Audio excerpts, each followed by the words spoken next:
韩鹤来，我要宰了你！”而这一刻，红魔长老则是怒吼一声，爆发出狂暴的怒气与杀意，身形猛然爆射而起，向那韩鹤来追赶而去。浓烈的杀意影响天地，所有人都能感受到红魔长老那可怕的情绪。此刻的他真的如同魔鬼，一个愤怒的红色魔鬼。但是那韩鹤来显然不是简单的角色，他眨眼之间就已经消失不见，没人知道他已经飞离了多远。红魔，不要追，现在的你不是他的对手。可是就在这时，司马火烈却是缓缓开口了，他的语气很是低落，很是无力，最重要的是他很是虚弱。听得此话，红魔长老尽管很不甘心，但最犹豫再三后，最终还是停了下来，身形一转，来到了司马火烈的身旁。因为他知道司马火烈说的很对，如果说他们二人是最佳状态，那韩鹤来未必是他们的对手。但是他们早已中了韩鹤来的奸计，力量被消耗了太多，根本无法与韩鹤来斗。若他执意追赶，先不说能否追上，就算追上了，倒霉的很有可能将是他。这一刻，在场的所有人，无论是有伤的还是没伤的，都来到了司马火烈的近前，看着那半死不活，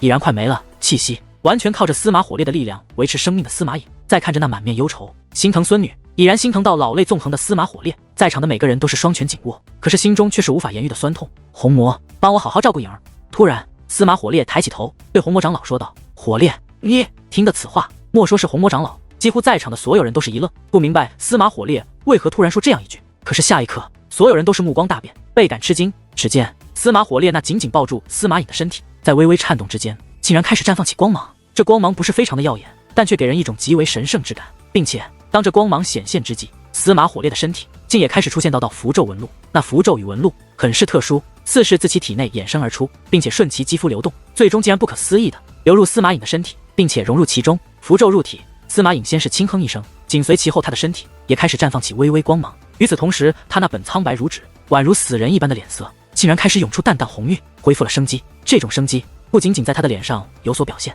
在他的全身各处都有体现，而最明显的地方乃是他的五脏六腑，尤其是他的丹田，不但在急速修复，并且有着充盈的武力蓄入其中。那不是普通的武力，而是蕴含着修为的武力。司马颖不但保住了性命，竟然流失的修为也正在奇迹般的恢复。不过奇迹有的时候也是需要付出代价的，尤其是人为制造的奇迹。此刻别看司马颖能够保住性命，但是为他付出代价的却是他的爷爷司马火烈。在司马颖的身体越来越好的时候，司马火烈的身体开始变得极为虚弱，充盈的皮肤开始变得褶皱干枯，就连那一头红发也是瞬由红转粉，由粉变白。火烈，你……见到这一幕，红魔长老的脸色变得非常的纠结且难过，因为他知道司马火烈在用怎样的手段来替司马颖续命，可是他也没有任何办法，毕竟司马颖是司马火烈的亲孙女，司马火烈要救司马颖，谁都没有权利阻止。禁忌之法，以自己的性命为代价，为这个小丫头续命，亲情还真是伟大呀！见到这一幕，就连向来铁石心肠的蛋蛋也是动容了，在那美到极致的小脸之上涌现出一抹感动。他们都看出来了，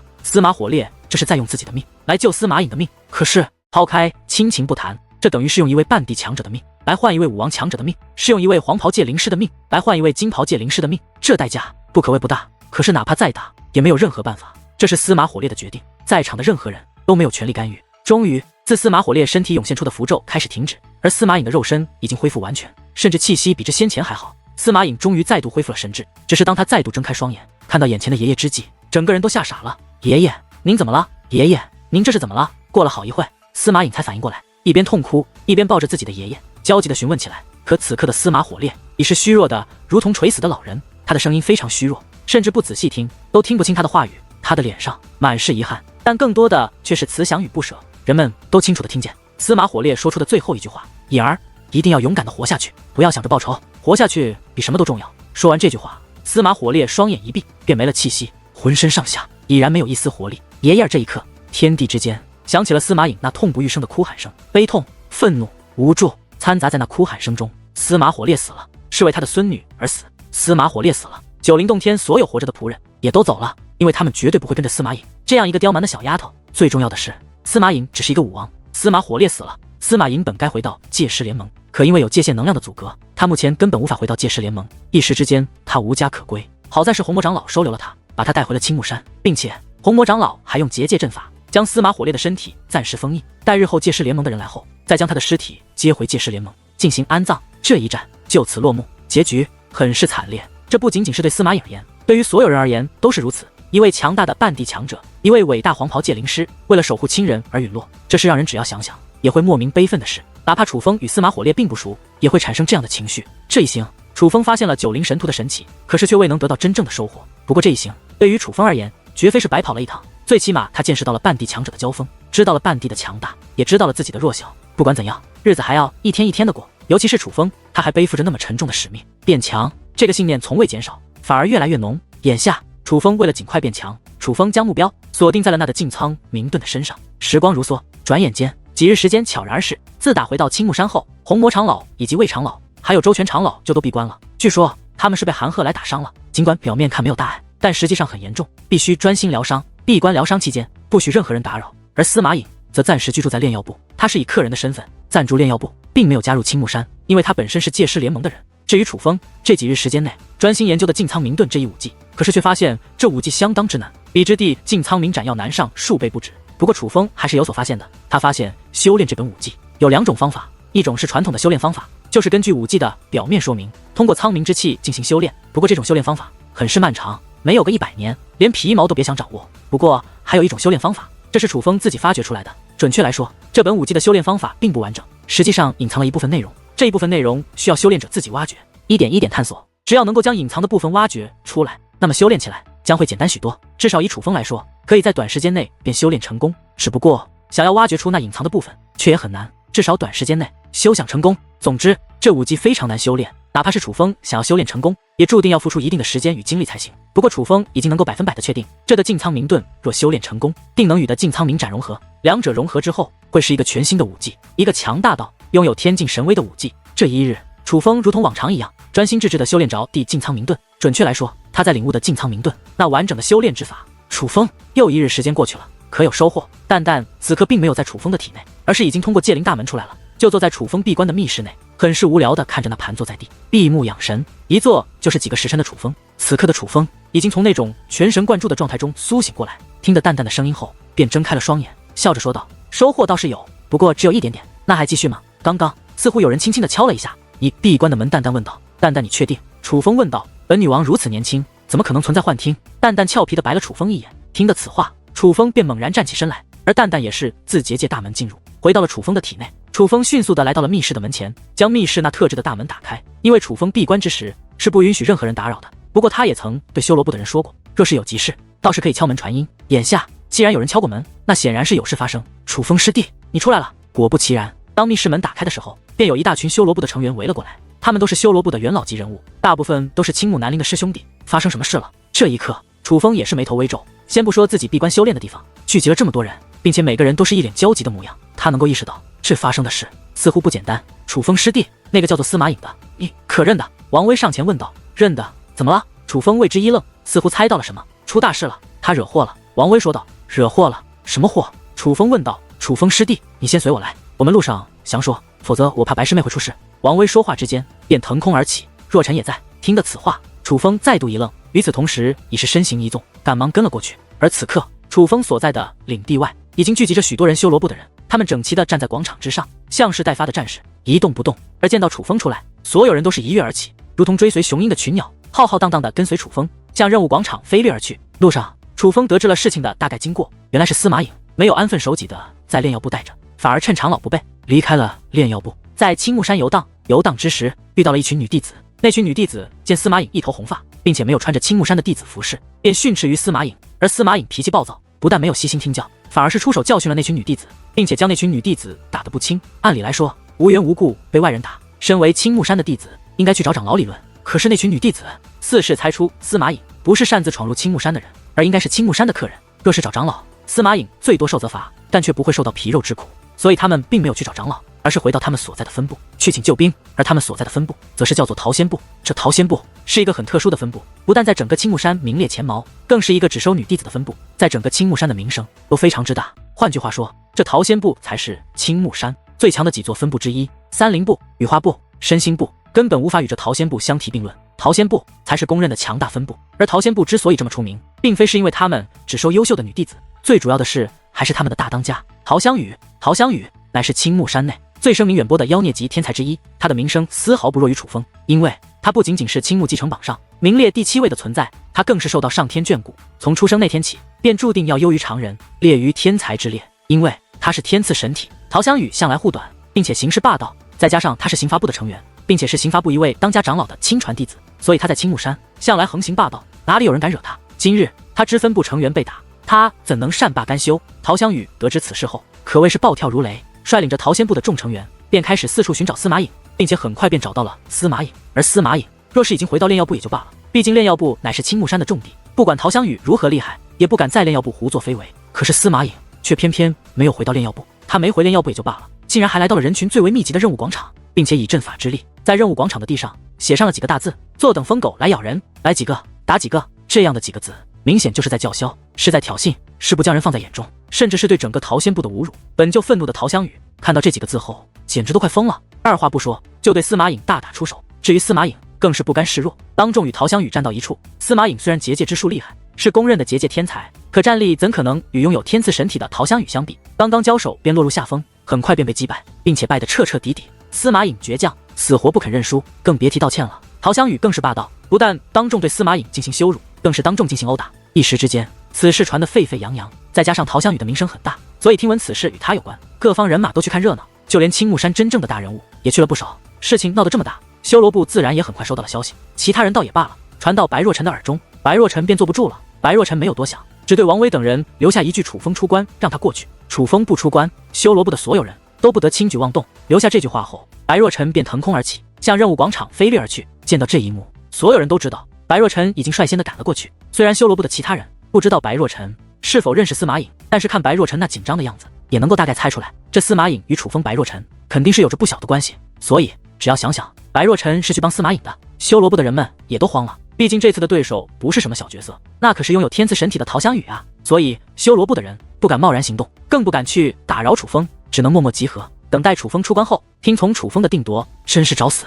得知事情经过，楚风顿时火冒三丈，气得咬牙切齿，道青筋都爆了出来。司马颖无父无母，只有一个爷爷，一手将他养大，如今爷爷也死了，并且还是为救他而死。此时此刻，乃是他最为伤心、最为痛苦、最为痛不欲生的时候。这样的司马颖本该受到贴心的照顾与安慰，可是来到青木山后，不但没有得到这些，反而被人当众羞辱，这叫楚风如何能忍？不管他之前与司马颖有着怎样的过节，但是如今却不能坐视不理。想到此处，楚风脚下步伐一变，便化作一道流光，消失不见，也不顾王威等修罗部的众人，自己率先的向任务广场赶去。任务广场此刻人山人海，不仅聚集着大量的弟子，就连长老也来了不少，而吸引众人的乃是一群外表靓丽的女弟子，那是陶仙部的人。陶仙部的弟子就算谈不上绝世美女，但也算是貌美如花，都是拥有美女容颜、拥有天才实力的人。但是此时此刻，最为吸引人目光的却只有两人，那便是司马颖以及陶香雨。陶香雨身材不高，属于柔弱型，但是此刻的她却让在场的许多人感到毛骨悚然，因为此刻的她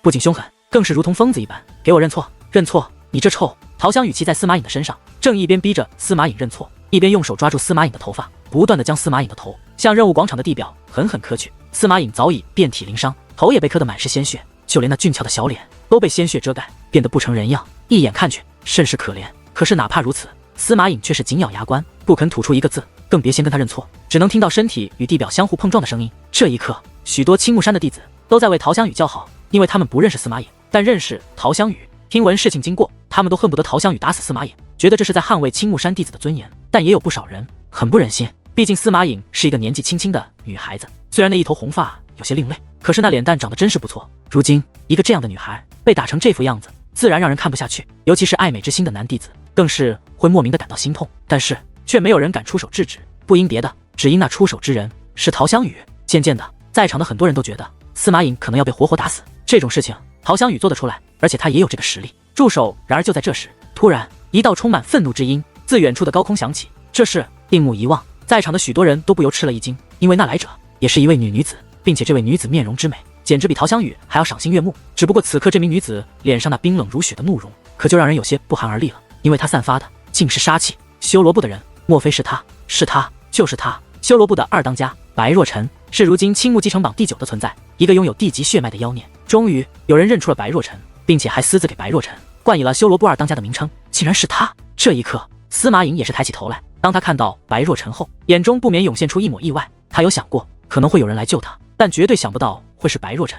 毕竟当初在九灵洞天，他对楚风和白若尘他们那么过分，如今回到了青木山，司马颖又刚好出糗了，白若尘应该看他笑话才是，怎么会一脸愤怒地站了出来？这让司马颖很是意外，甚至倍感吃惊，觉得有些不可思议。可是白若尘的确站了出来，不仅站了出来，还满面杀气地指着陶香雨怒喝道：“给我滚开！”白若晨此话一出，在场之人皆是忍不住倒吸一口凉气。如果说白若晨先前的那句助手只是让人觉得他是来制止司马颖继续被打的话，那么他现在这句给我滚开，可就是对赤裸裸陶香雨的挑衅了。让我滚开，你算什么东西？果不其然，怒火中烧的陶香雨听得白若晨这句话更是火冒三丈。说话之间，那洁白的玉手对着白若晨轻轻一摆，一道武力便无形而生，化作一道飓风，如同一道墙壁一般，自正面向白若晨压迫而来。陶香雨虽强，但也不过是6品武王而已，同为妖孽，又身为5品武王的白若晨，自然也不会被他轻易打压。只见白若晨手臂微抬，正面一掌，掌心一震，一股武力自其体内喷涌而出，只听砰的一声巨响，便将陶香雨的攻势破解开来。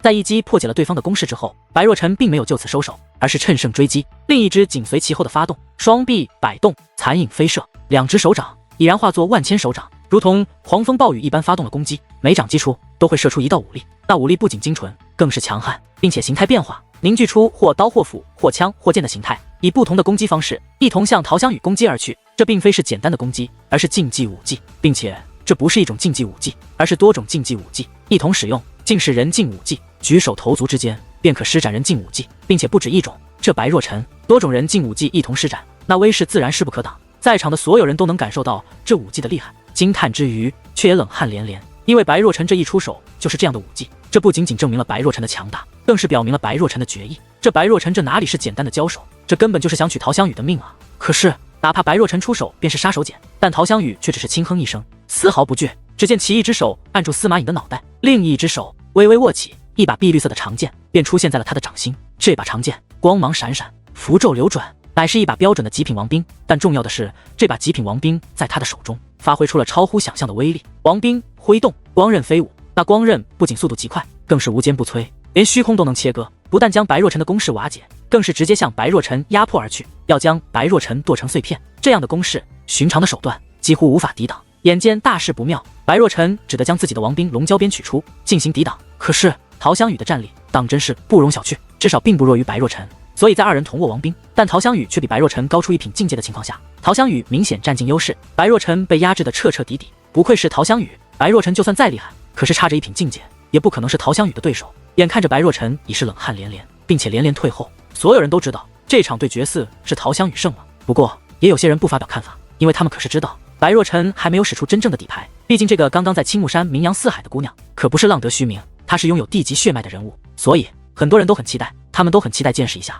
白若晨的地级血脉，见识一下地族之人的不同风采。终于在众人的期待之下，白若晨爆发了，金光四射之间，道道能量涟漪席卷四面八方，这方天地都是剧烈的抖动起来。而与此同时，在白若晨的额头之上也浮现出了一个璀璨而耀眼的地字，地字一现，地威尽显。白若晨不但修为从5品武王提升到了6品武王，整个人的气势与先前也是完全不同。他站在广场之上，手握龙蛟鞭，身放金色光，气势逼人，宛如帝王一般，威慑八方。地级血脉，这白若晨果然是地级血脉。看着此刻的白若晨，在场之人都是面容大变。虽然4大地族就坐落在5之圣土，可是因为能量界限的阻隔，青木领域的人很少见到过地级血脉的力量。此刻终于得以见到这传说一般的地级血脉，自然惊叹连连。因为白若晨此刻所携带的地威的确与众不同，并且非同小可，原来是有2下子，难怪敢这么嚣张。不过只是这种程度的话，你还不配和我斗？可是就在白若晨释放出自己的底牌之后，那陶香雨却也并未惧怕，反而是站起身来。只见其眼眸闪烁之间，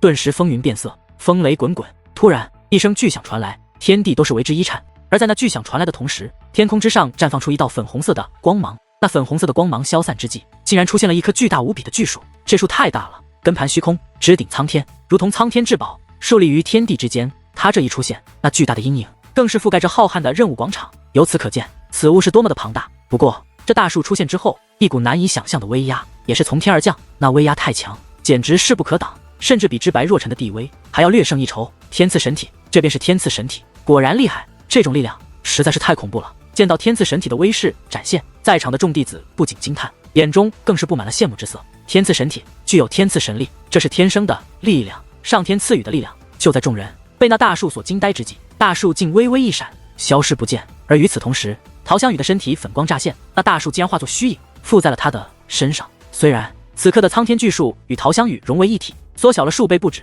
但也是不容小觑，足有几十米高，让人只望一眼便心生敬畏。突然那光芒闪闪的大树，树枝抖动了几下，无数片粉红色的花瓣便如同接到了命令一般，迅速飘落下。那花瓣不仅粉红，更是富有飘落下，如梦如幻，明明蕴含神威，可却又无法触摸，竟从人的身体飘过，最终融入大地之中。不过让人不得不承认的是，此时此刻，这任务广场被陶香雨独有的力量弄得如梦如幻。但面对这样的场面，许多长老与弟子都不敢大意，因为换句话说，这方天地已然被陶香雨的力量所主宰。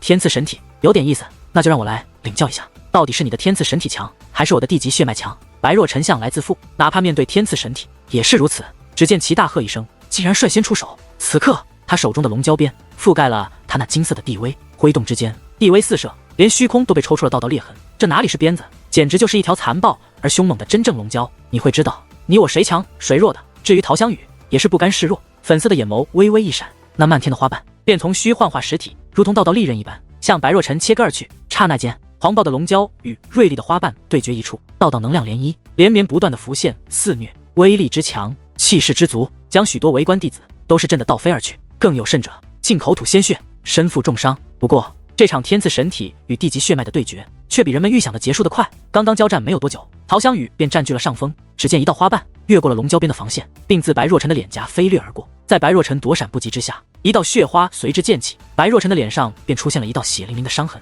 可恶，血水流出，白若晨面容大变。虽然这伤只是皮外伤，可是那花瓣却绝非想象的那么简单。当那花瓣靠近白若晨之际，白若晨就感觉到了不小的压力，那是来自天赐神体的力量，那是属于天赐神力的压迫。而当那花瓣割伤白若晨的脸颊之际，那种压迫感更是由外入内，侵入了白若晨的身体。这一刻，尽管白若晨额头的地字还在，身上的金光也在，但是他却已然没有了继续战斗下去的力气。只见其双腿一软，便扑通一声倒在了地上。见白若晨倒卧在地，那陶香雨则是意念一动，将那即将击中白若晨的花瓣凝固在了半空之上，没有继续发动进攻。果不其然，哪怕地级血脉再厉害，可也只是传承血脉，比不过上天恩赐的天赐神体啊！这一刻，许多对白若晨有所期待的人都不免长叹一声，他们都能够看得出来，这场战斗是陶香雨胜了。至于陶香雨，则是他以轻蔑的目光看着倒卧在地的白若晨，以威胁的语气对白若晨说道：“给我磕头认错，我便放过你，否则我便让你变成满脸花，废了你这张冷峻的脸蛋。”不是吧？听得此话，所有人都是忍不住倒吸一口凉气，因为眼下的情况，二人胜负已分。陶香雨已经用自己那强大的实力证明了自己，可是他却并没有就此罢休，反而是让白若晨认错。白若晨若是认错也就罢了，他若是不认错，岂不是将要有一场血腥的惨剧发生在众人的面前？一个冷艳的美女将要就此破相。这一刻，白若晨强撑着身体，缓缓地抬起了头，他并没有说话，而是对着陶香雨突出了一个字：呸！找死！见状，陶香雨顿时面露狠色，只见其意念一动，那无数道停止在半空上的粉红色花瓣便夹带着阵阵破风之音以及毁灭性的力量，向白若晨那柔弱的身躯飞掠而去。花瓣飞至，轰鸣四起，一时之间，无数道刺耳的轰鸣炸响，无数道能量涟漪一层叠着一层的席卷开来。见到这样一幕，几乎在场的人都是惊得张大了嘴巴。这样的攻击，白若晨岂不是必死无疑？这是……不过仔细观察之后，却有不少长老神色大变，眼中涌现出一抹意外之色。与此同时，就连那陶香雨也是神情一变，竟然停止了暴风雨一般的疯狂攻击。而当攻击停止之时，那涟漪渐渐消散之际，滚滚浓烟之中，终于浮现出了一道身影。只不过这道身影不是倒卧在的，而是站立于的，并且笔直而立。这道身影并非是白若晨，而是一个男人，一个浑身覆盖着雷霆闪电，甚至还长着一对巨大翅膀的男人。此时此刻，这位男人的轮廓还没有浮现，但是他那一双涌动着雷霆，并且此时此刻，这道身影就站在白若晨的身前，是他挡住了那些知名的攻击。胆敢将我的人打成这样，就算你是女人，我也不会轻饶于你。一道满含杀意的声音自那人口中传出。楚风。终于，那烟尘散尽，人们也认出了此人是谁，而这位自然便是楚风。你便是那个触发了远古仙针的楚风。听得众人的议论，陶香雨也是知道了楚风的身份，不过他却也没有太过在意，而是以看白若晨的目光来看着楚风。不会轻饶我，就凭你也敢说这种大话？话罢之际，其身上的大树便剧烈摇晃起来，大树摇晃，大地颤动，最重要的是，无数道花瓣飞落而下。而这一次，这些花瓣竟然开始变大，不仅变大数倍，威力也是增强数倍。这一次的攻势比之先前的要凶猛数倍。可是哪怕如此，楚风却也是面无惧色。只见其意念一动，一道结界大门便挡在了他的身前。而当结界大门出现之际，一股狂暴的吸力便自结界大门内暴涌而出，竟将陶香雨的凶猛攻击尽数吸收进去。那是什么？这好像是结界大门，怎么回事？结界大门怎么可能拥有这样诡异的力量，竟然能够抵挡天赐神体如此恐怖的攻击？看着那挡在楚风身前的结界大门，在场之人皆是惊叹不已，甚至有人怀疑那并非结界大门，因为他们从来没有见过如此强大的结界大门竟然能够抵挡这么恐怖的攻击，所以一些人都在怀疑这可能是一种特殊的防御手段。然而就在众人猜测纷纷之际，一道黑影却自结界大门内爆射而出，掠向了陶香雨。那黑影速度极快，几乎一闪而过，但是那黑影威势骇人，竟然使得天地为之一晃，那种晃动极为特别，几乎无法抵挡。哪怕在场的修武者明明不怕摇晃，可此刻也是无法站稳。一时之间，几乎半地境之下的所有人全部都摔倒在地。而当人们稳住身形，再度将目光投向陶香雨之际，无疑不是面容大变，目瞪口呆，几乎不敢相信眼前的一切。因为此时此刻，陶香雨不但丧失了天赐神体的神奇力量，更是狼狈不堪地躺在地上。先前还容光焕发，此刻竟然虚弱无比。不过最为吸引人眼球的，却是那站在陶香雨身旁的一个年轻少女。这个少女实在太美了，那甜美的脸蛋，那性感的身材，简直就是魔鬼与天使的完美结合，美到无可挑剔。但是此时此刻，却没有一个人敢轻视这个美到极致的少女，因为所有人都知道，将陶香雨弄成这副模样的，正是这个美丽的少女。淡淡的出现，惊呆了所有人。毕竟淡淡的修为摆在那里，只是五品武王而已。五品武王竟然压制住了拥有天赐神力的六品武王，这需要怎样的战力？只要想一想，就让人感觉惊叹不已，因为这实在是太惊人了。然而，就在所有人都被淡淡惊呆之际，淡淡竟然突然出手，甩开膀子，对着陶香雨的脸颊就是一顿大嘴巴子。淡淡的耳光扇得不是非常用力，但却非常的响亮。那清脆的耳光声连绵不绝地响起，就如同鞭炮一般刺耳。要问淡淡为何手下留情，那自然不是因为淡淡不具备这个能力，而是因为淡淡考虑到陶香雨的身份背景，否则淡淡完全可以直接将这陶香雨击杀。不过为了不替楚风惹麻烦，聪慧的女王大人自然不会那么做。但这陶香雨如此过分，不仅把司马颖打得不成人样，更是打伤了白若晨。依照女王大人的性格，自然不能轻易的放过陶香雨。而女王大人也很了解陶香雨这种人，对于陶香雨这种人来说，杀了她也许更便宜了她，但是若羞辱她，却会让她痛不欲生。所以女王大人要做的不是将陶香雨打残，而是要羞辱于陶香雨。暴风雨般的巴掌不断落在陶香雨的脸上，而陶香雨更是被打得左右摇摆，就如同狂风中的枯叶一般，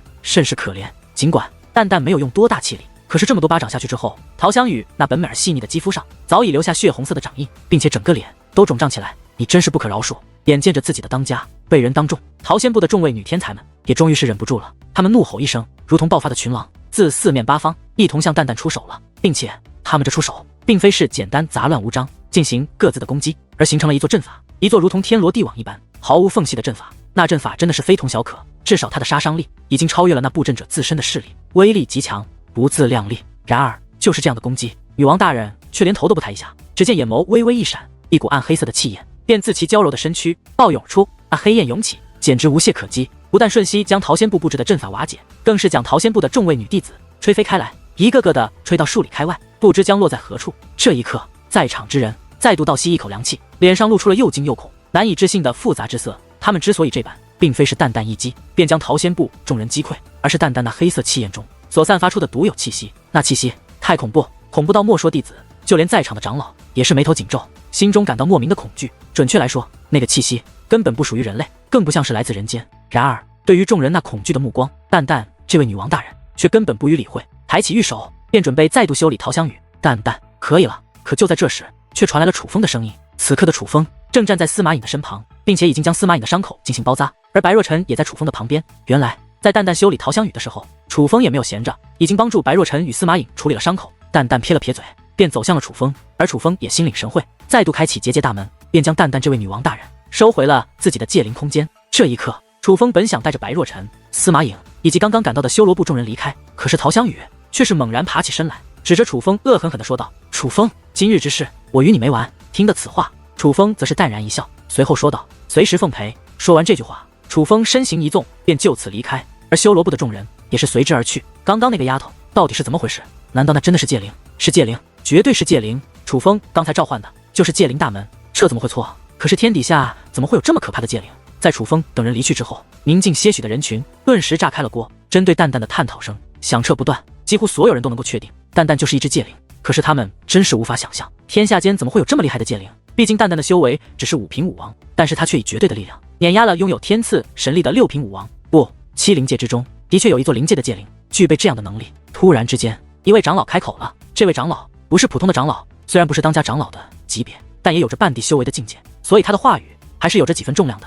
莫非你说的是那传说中的修罗灵界？果不其然，听得此话，所有人都想到了传说中的修罗灵界，不能绝对确定，但除了那传说中的灵界，我想不到有哪座灵界的界灵会具备这么恐怖的力量。那位长老说道。而听得此话，所有人都是忍不住倒吸一口凉气，那本就吃惊的脸上涌现出了更为震惊的表情。修罗灵界，那可是传说中的灵界，相传能够与修罗缔结契约的界灵师都将成为伟大的界灵师，拥有其他界灵师所不具备的恐怖力量。楚风，他的战力已经不用猜想，身为触发了远古仙真的妖孽，他是当之无愧的修武天才。而如今抛开修武天才的名字不谈，楚风竟然还与修罗帝结了契约，这岂不是说明楚风不但有可能成为最强大的修武者，还有可能成为最了不起的界灵师？这一刻，几乎所有人都将目光投向了楚风离去的方向，眼中挂满了复杂的目光，脸上挂满了复杂的情绪。哪怕是陶香雨也是如此。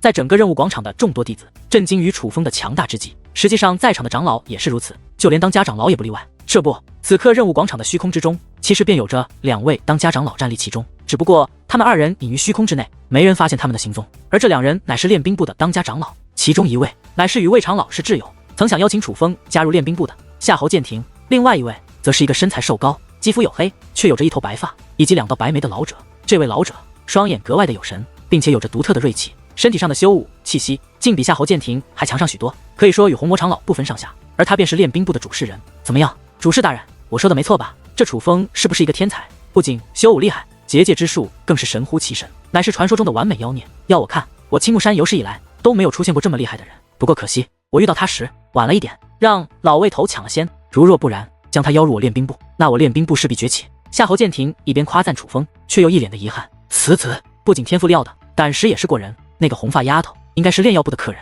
但先前其实有炼药部的长老在场，并且他们比楚风来的还早。而看他们那紧张的模样，应该也是想帮那红发丫头的。不过当看到陶香雨后，他们却犹豫了，因为他们的当家长老红魔在闭关，他们没有底气，不敢得罪陶香雨这种有实力有背景的弟子。可是连长老都不敢做的事，楚风却敢。他不但敢，并且还无所畏惧的做了。这样的胆识，这样的精神，才是最为难得的。此子的确是少见的好苗子。练兵部的主事长老对楚风也是极为欣赏，可是他却突然目光微闪，叹道：“不过可惜，可惜什么？”听得此话，夏侯剑庭赶忙追问道：“楚风这样的天才，难免遭人嫉妒。降临我于青木山，不知是福是祸啊。”他说这话的时候，看向了远处的一方虚空，可只看一眼，便赶忙将目光收了回来。可是主事大人，毕竟楚风是传说的完美妖孽，若是真的将楚风培养起来，那是不可想象的。就算我青木山超过其他8世，能够与4大地族相媲，难道楚风这样的天才，我青木山不是全力保护吗？反而还要加以迫害吗？夏侯剑庭听出了练兵部主事的话中之意，可是却也充满了不了解。剑庭，正所谓人心可畏，不是所有人都会大公无私，有时候一己私欲便会毁灭很多，这其中也包括优秀的后辈。有些事不是我们能管的。这楚风若是我练兵部的人，我们定要全力保护于他，哪怕牺牲我等性命，也当在所不辞，这是责任。可他既然不是，就不要多管闲事。你是聪明人，我的话你应该明白。说完这番话，练兵部主事人便身形一转，就此离去。这一刻，夏侯剑庭的脸色变得很不好看，显然有些接受不了自家主事的想法，于是他将目光投向了练兵部主事先前看向的地方。他知道哪里肯定有着什么，可突然之间，他的瞳孔猛然一缩，本不解的脸上顿时涌现出惊恐之色，甚至只在这一瞬间，一层冷汗便布满老脸。在半空之上倒退数步，突然夏侯剑庭身形一转，竟向练兵部主事离开的方向飞掠而去。不过准确来说，他并非是离去，而是逃走。对于任务广场的事，楚风可不知晓。此刻他已与白若晨一同将司马颖送回了炼药部。炼药部的长老们看到司马颖此刻的模样，一个个都吓坏了，一边为司马颖再度疗伤，一边询问到底是怎么回事。但在楚风来看，他们此刻的反应倒是有些做作。事情闹得那么大，连弟子都听到风声了，炼药部的长老会听不到？但楚风也没有多说什么，毕竟他也是炼药部的人，并且长老也有他们的难处。我们救了他，竟然连句谢谢都不说，真是过分。看着司马颖被长老们接回炼药部内，但从始至终却没有谢过他们一句，甚至没对他们说过半句话。白若晨感觉很是不悦，毕竟为了救司马颖，他可是都破相了。算了，他也怪可怜的，何况我们救他，也不是为了他能谢我们。楚风无所谓的说道。听得楚风的话后，白若晨也是再度想起了司马颖那可怜的身世，于是也不再多说什么，而是对楚风说道：“楚风，那陶香雨似乎真的不简单。我说的不是他的实力，而是他身后的势力。刑罚部这个分部不仅有着青木山最强大的长老，更是集结了青木山现今最厉害的弟子。陶香雨只是其一，比陶香雨厉害的也有几位。陶香雨说今日之事没完，绝不是口吐狂言，恐怕真的不会善罢甘休。就算他会善罢甘休，刑罚部的其他弟子也不会，因为陶香雨被打丢的是不仅是他自己的人，还是刑罚部的人。”白若晨说道：“司马颖是客，并且是界师联盟的客，就算他不对在先，陶香雨也不该打他。他理亏，刑罚部的长老就不能出手，更不能借用律法来制裁我。至于刑罚部的弟子，我并不怕他们，但我不得不承认，现在的我可能远不是他们的对手。但就算他们现在能打压我，不代表能打压我一辈子。谁敢打我10拳，我就还他100拳。他们打压得了我一时，我便打压他们一世。”楚风说道，眼中闪烁着决意。看着这样的楚风，白若晨也不再多说什么。他知道楚风虽然性格冲动，但却并非不理智。他做这件事之前就已经想到了后果，而这个后果可能会很严重，但却是他能够承受的范围。他已经做好了准备，不仅是被打压的准备，还是日后报复的准备。此事过后，楚风便与白若晨各自回到了自己的住所，并且下令修罗部的所有人全部到修罗部总部之内，除非要警示，否则不得离开。他们都做好了准备，陶香雨联合他人来报复楚风的准备。可是足足10日过去了，一切却照旧如常，没有任何人对修罗部的人出手。这样的情况让等着看好戏的人们议论纷纷，他们都觉得陶香雨可能是怕了，见识到楚风的实力后害怕了。而这样的想法不仅1、2个人有，许多人都有，一时之间传得沸沸扬扬，甚至有很多人都扬言楚风将成为青木山最强的弟子，修罗部将势不可挡。但楚风却知道，这10日内陶香雨没有作为，不代表他真的不打算找自己的麻烦。暴风雨的前夕往往比较宁静，而越是宁静的诡异，便越说明那暴风雨将来的凶猛。陶香雨迟迟不动手，刑罚部的其他弟子也没有任何表示。这样的情况让很多人觉得陶香雨他们意识到了楚风的潜力无限，不想与楚风结下大仇，准备吃了这个哑巴亏。但是他们错了。就在距离楚风与陶香雨发生冲突的日子过去了11日之后，青木山内便发生了前所未有的大事件。大当家的不好了！此刻楚风正在修罗部内与白若晨等元老闲聊，突然一位修罗部的成员急匆匆跑了进来。这一位并没有带修罗部的袖标，但却的确是修罗部的人。之所以不带修罗部的袖标，是楚风的命令，因为他是修罗部的探子。为了保护修罗部成员的安全，楚风将修罗部的所有成员都安置在了自己的领地之内，只有一些实力不错的成员被他派了出去打探情况。而此刻回来的便是其中之一。见到此人，满面慌张，一脸惊恐。这大殿内的所有人，包括白若晨在内，神色都变得凝重起来。一时之间，不安的气氛弥漫整座大殿，所有人都猜到是有事发生了。不要慌，发生了什么？如实讲。楚风平静地说道。回当家的陶仙部行动了，几乎所有成员全部出马，不仅是陶仙部，还有问天部、言语部、金刚部、兽王部都出马了，正在攻打我修罗部所有成员的领地。哪怕我修罗部的成员都不在领地之内，可他们却毫不留情，将领地内的所有建筑都摧毁了，并且扬言最后一个摧毁的就是您的领地，我修罗部的总部。那位成员说道。什么？这些分部竟然一同对付我修罗部？听得此话，在场之人那本就紧张的脸上涌现出了一抹死灰之色，因为刚刚那位成员所提及的分部几乎是青木山最强大的几座分部，尤其是问天部更是被誉为青木山的第一分部，天才云集，强者众多。那么他们的当家人呢？他们的当家人都有谁出动了？白若晨问道。问天部的大当家秦墨问还在闭关，不过2当家白云霄出来了，而除了问天部之外，其他分部的所有当家都出动了。那位成员说道。这一刻，所有人都是忍不住倒吸一口凉气，甚至更有甚者直接摔倒在地，竟被吓得昏了过去。问天部2当家白云霄，青木继承榜第4的存在；言语部大当家齐言语，青木继承榜第5的存在；金刚部大当家赵金刚，青木继承榜第6的存在；陶仙部大当家陶香雨，青木继承榜第7的存在；兽王部大当家奔雷虎，青木继承榜第8的存在。整个青木继承榜除了前3位还有第9位之外，几乎都出马了，并且他们不只是自己一个人，还是率领他们那强大的分部。这样的阵容叫人如何能不惧？说句简单一点，现在的修罗部可不只是与一个陶仙部为敌，简直是在与青木山的所有弟子为敌。这样的结果叫寻常弟子如何能够接受？这对于他们来说简直就是死路一条，真是够狠的。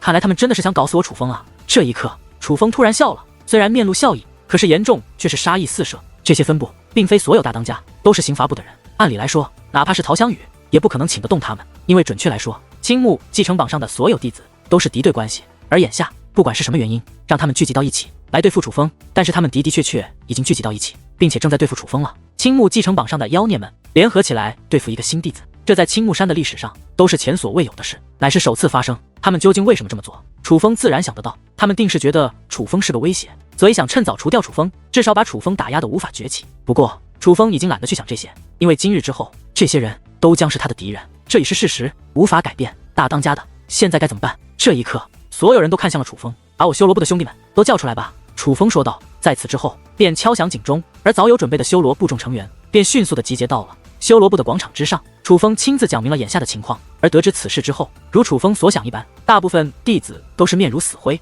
仿佛世界末日一般。他们想过修罗部可能要大难临头了，但却没有想到事情这么严重，严重到了他们无法接受的地步。大当家的，我们现在该怎么办啊？要不去练，要不找长老们求救吧。如若不然，等下他们全都杀到，我们根本无法抵挡啊！果不其然，有很多成员无法面对这样的事实，将希望投在了长老们的身上，想要寻求长老的庇护。这是弟子之间的争斗，找长老你丢不丢人？但也有一些成员很是鄙夷这种做法。如果说来的是普通弟子，找长老自然可以解决这种麻烦，但现在将要来的可不是普通的弟子，除了当家长老，谁敢管这种闲事？所以大家还是不要想着其他了，既然加入了修罗部，就该做好修罗部成员的本分。这场战斗不管你们愿不愿意，都要迎战，因为这是一场荣誉之战。白若晨开口了，而听得白若晨的话后，所有人都不言语。毕竟白若晨在修罗部是很有分量的，至少除了楚风之外，白若晨是最有分量的人。可是谁会想和那些家伙战斗？那简直是等于自寻死路。这一刻，所有人都将目光再度投向了楚风，等待楚风的定夺。首先，我感谢大家能够在得知我修罗部有大敌的时候，还坚守我修罗部。我感谢在场的每一个人，无论是害怕的，还是不害怕的，是准备迎战的，还是已想退缩的，我都感谢你们。不过，这个祸端是我楚风自己惹下来的，我楚风不想连累大家，所以现在我要宣布一个事情，我希望在场的诸位都能够配合，我希望你们都退出修罗部，离开这个是非之地。楚风笑眯眯地说道。楚风此话一出，如同一道惊雷。什么？听得此话的修罗部的众位成员都是大吃一惊，他们无论如何也想不到，在这样危难之际，楚风竟然要让他们离开修罗部，选择自己一个人扛下这件事。大家放心，不是修罗部不要你们了，我只是不想因为我楚风的个人恩怨而牵连你们。如果大家信得过我楚风，离开修罗部后可以不加入其他分部，等待我楚风的号令。总有一日，我修罗部会再度招收成员，而那个时候，在座的每一位都无需经过考核，便可回归我修罗部。楚风再度说道。这一刻，整个广场之上，所有人都沉默了。本来有很多人都想要退离修罗部，但是听到楚风这番话后，他们反而不好意思开这样的口了。甚至这一刻能够听到哭泣的声音，有人哭了，不只是女人，更多的是男人。他们当初加入修罗部的确各怀目的，简单的说就是抱楚风的大腿。但是事到如今，他们都非常清楚，他们跟对了人。楚风是一个称职的当家，可是眼下他们为了自己的利益，却不得不离开这位了不起的当家。心中的不舍，心中的愧疚，让他们不断的纠结，极为的难受。诸位，摘下你们的袖标，都散了吧。这不是玩笑，而是命令，你们没有选择的余地。楚风再度开口，这一次语气非常的重，不是在劝，而是在赶，态度非常的坚决。突然之间，竟有人跪倒在地，而在此之后，几乎广场的所有人全部都跪倒在地，对楚风师以叩拜大礼。对于这样一幕，楚风也很是意外，尽管他们没有多说什么，可是他们的举动已经说明了一切。不管他们是否离开，可是至少他们对楚风是很感激、很愧疚的。尽管这样的跪拜是弟子之间不应该存在的，可是这样做却是能让这些修罗部的成员对楚风的亏欠感不再那么强烈，至少让他们舒服一点。楚风非常清楚他们的想法，所以他没有阻拦，而是任由他们跪在自己的面前。在满怀愧疚的对楚风师以跪拜大礼之后，有一些弟子开始摘下袖标，随后起身离开，快速的消失在了楚风的领地。有第一个，就有第二个。眨眼之间，广场上的众人如同被吓到的鸟群，轰然而起，四下飞窜，快速的离开了此处。只是眨眼之间，便走了大半，到的最后，近万名修罗部成员便只剩下了不足200人。这200人脸上没有一丝的犹豫，尽管也能看出他们的紧张与害怕，可他们却已下定了决心，誓死追随楚风，一同面对祸端的决心。这一刻，楚风也不赶他们走，而是释然的笑了。他仔细的看了一眼剩下的这些人，总共187人。这187人，除了修罗部的元老外，还有一部分新人。而无论是新人还是元老，楚风都记清了他们的容貌，一辈子都不会忘。你们的心意，我楚风明白。没用的话，我就不多说了。我只希望接下来的这场战斗，你们能够听从我的指挥，切莫随意出手，站在我的身后即可。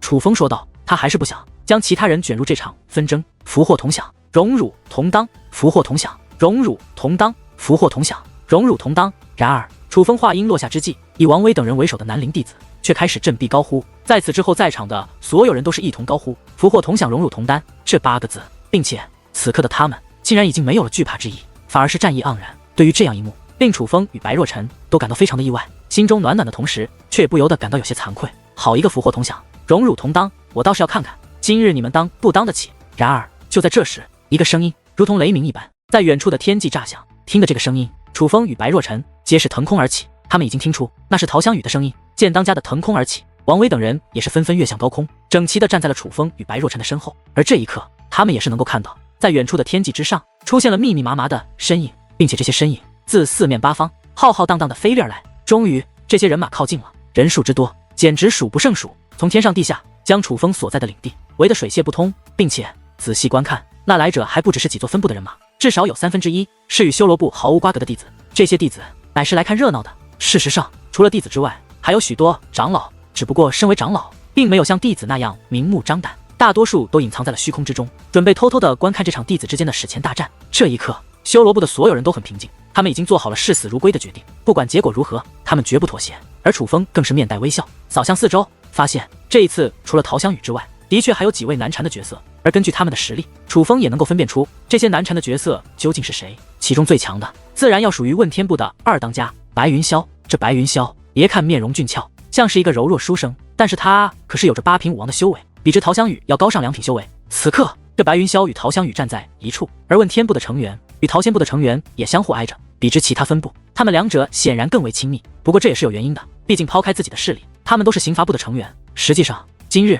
几大分部联手讨伐楚风，最大的威胁就是这问天部。而除了白云霄外，言语部的大当家齐言语，金刚部大当家赵金刚，则是有着7品武王的修为，实力都在陶香宇之上。至于兽王部大当家，实力与陶香宇一样，是6品武王。不过值得一提的是，他不是一个人类，而是一只妖兽，并且他没有隐藏妖兽的面容，就那样半人半兽的状态呈现在众人面前。虽然不是全兽状态，而是半人半兽的状态，可是一个人的身子挂着一个兽的脑袋，总是感觉有些恶心。但这些都不重要，重要的是这些人都是楚风的敌人。诸位，之前的事是我楚风做的，和我修罗部的这群弟兄无关，所以希望你们有什么恩怨都冲我楚风自己来。无论是离开我修罗部的，还是留在我修罗部的，都请你们能放他们一马。突然，楚风开口说道：“楚风，看得出你是一条汉子，不过既然犯下了过错，就要面临一些后果。这个后果往往不是你想怎样就能怎样的。不过既然你都这么说了，念在同门之情，那我就给你一个机会，现在自掌1万耳光，再向陶师妹跪地认错，我等就放过你修罗部的其他人，只向你一人发难。”白云霄开口说道：“什么？只打他1万个耳光，再跪地认错就放过他的这群狗？那也未免太便宜他了。就是不能这么便宜的放过他们。今日他们谁都别想安然无恙，只要是带着修罗部袖标的人，都要给他们一些颜色看看，否则还真以为我们的陶师妹是好欺负的不成？不要这样，不要这样，你们也不要太过分了嘛。如白师兄所说，好歹我们都是同门，不然这样吧，让这楚风自掌10万耳光，然后向我们在场的每个人扣1万个头，我们就大人有大量，不与他们计较，放过他们算了。”白云霄、赵金刚、齐言语、奔雷虎等人不但拒绝了楚风的请求，更是对楚风侧面的进行羞辱。羞辱之后更是哈哈大笑，讽刺至极。起初是他们笑，然后是他们的手下笑，到的后来就连许多围观的弟子也是跟着捧臭脚，嘲笑起楚风。这样的笑声极为刺耳，让人非常不爽。几乎修罗部的所有人都气得咬牙切齿，双拳紧握，青筋暴起，怒火丛生，难以形容的怒火奔腾在全身各处，随时都会爆发开来。这种情况下，修罗部的成员开始彼此使用眼色，暗中进行传音，并且向楚风请示，准备率先动手，给予这些人一些教训，哪怕是输，也要输得漂亮，至少不能让人看不起。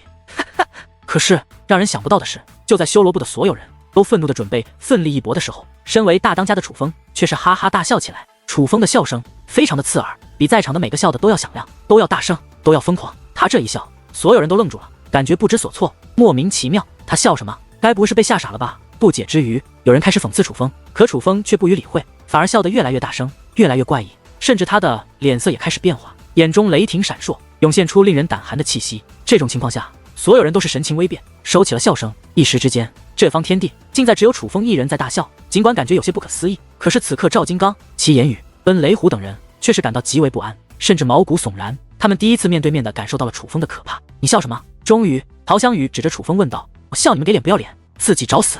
突然，楚风收起笑声，将那凌厉的目光扫向了众人，真是狂妄！就冲你这态度，今日你修罗部的所有人都别想好过。身为妖兽的奔雷虎怒吼一声，随后他的双眼变得血红，竟直接对楚风扑杀而来。奔雷虎不愧为兽王部的大当家，他的攻击的确非同小可。明明刚刚动身，但楚风等人已经感受到了巨大的压力。楚风与白若晨还好，可王威等人可就苦恼了起来。他们终于意识到了自己与敌人的差距，若是真的动起手来，他们根本就是以卵击石。尽管先前已经做好了誓死一战的决心，但是此刻却仍是不由自主的躲到了楚风与白若晨的身后。然而面对奔雷虎的攻势，楚风却冷然一笑，只见其意念一动，一道结界大门便自其面前张开。结界大门一开，一股暗黑色的气焰便自大门内暴涌出，当一道能量涟漪在空中肆虐之间，竟直接将那奔雷虎轰退开来，轰入人群之中，将无数个弟子撞飞，撞成了重伤。那个模样2个字方可形容：狼狈。大家小心，那是修罗界灵。见到这一幕，陶香宇赶忙警惕地高呼一声。曾吃过苦头的他，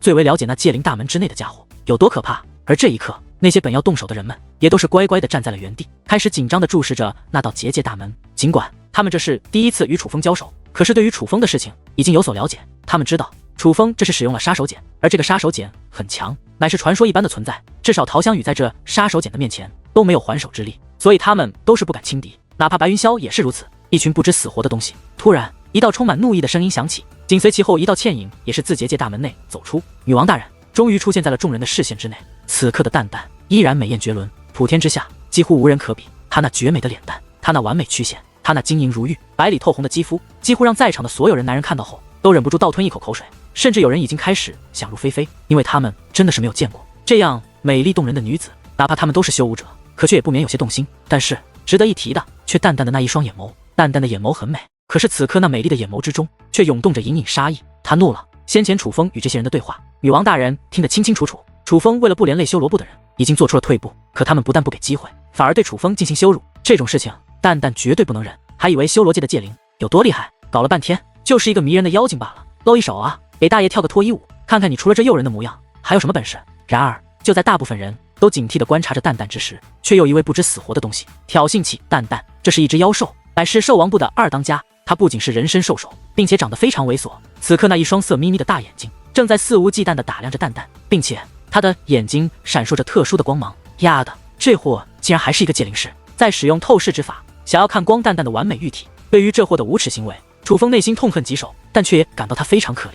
因为女王大人的黑色羽毛裙摆很是特殊，连楚风天眼都看不透。他这雕虫小技也想看，真是异想天开。然而，就在楚风暗地里嘲讽那妖兽的时候，只听一声轰鸣炸响，那妖兽便传来一声惨叫。再度观望，那妖兽竟已是衣衫破碎，浑身是血，从天而降，最终狠狠地摔在了地上。虽然还有一口气，但却已经昏死而去。见到这一幕，所有人都忍不住倒吸一口凉气。那妖兽好说歹说，也是一位五品武王，并且是拥有特殊血脉的妖兽，战力非常之强。可是蛋蛋却只是一击便将他打成重伤，并且出手之快，在场之人几乎都没有反应过来。这充分地说明了蛋蛋的强大。然而就在这时，本晴朗的天空竟然开始变得昏暗，并且一种令人恐惧的气息弥漫了这方天地。仔细观看，原来全部都是蛋蛋所为。